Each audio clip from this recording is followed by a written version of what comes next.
Տիկին Ղազարյան, Տիկին Վարդանյան, այստեղ ամբիոնից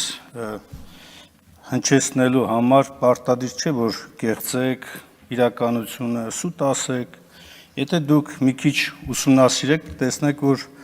համանման նախաձեռնություններ Դաշնակցության խմբակցությունը իրականացրել է, այո, բախվել է նույն կարծր տեսակետին եւ էլի հիմնավորում էր այն ժամանակ բերվում հայ-թուրքական հարաբերությունների կարգավորման անհրաժեշտություն եւ այլն։ Պետականության մասով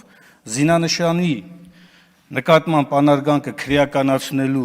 օրենքի նախագծի հեղինակը հայ-հեղափոխական դաշնակցություն խմբակցությունն է եղել, դա էլ չգիտեք երևի։ Նայեք, ուսումնասիրեք։ Ի տարբերություն ձեզ, մենք մշտապես ենք մեր պետականության ամրացման կողքին եղել։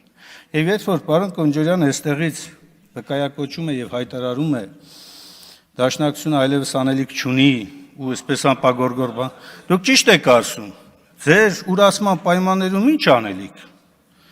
ինչ անելիք, դուք այնքան եք ուրացել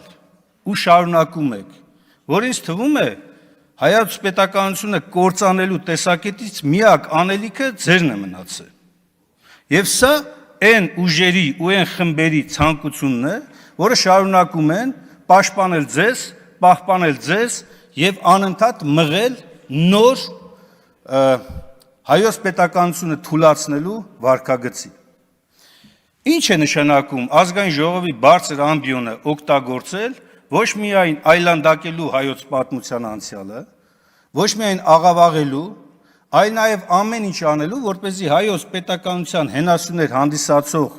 մեր ինքնության, հայ ժողովրդի ինքնության, չասեմ ձեր, չասեմ մեր հայ ժողովրդի ինքնության, որտեղ այստեղ այս ամբիոնից անդադ օգտագործում եք ինքնություն, դա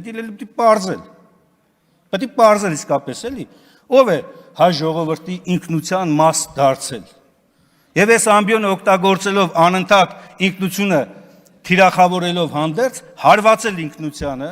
հարվածել հայ ժողովրդի արժանապատվությանը, ոչնչացնել հայ ժողովրդի դիմադրողականությունը, հրապարակային ստել, կեղծել ու ձախողված ձեր կառավարումը, ներկայացնել որպես իրականության սթափ գնահատում, սա խայտառակություն է,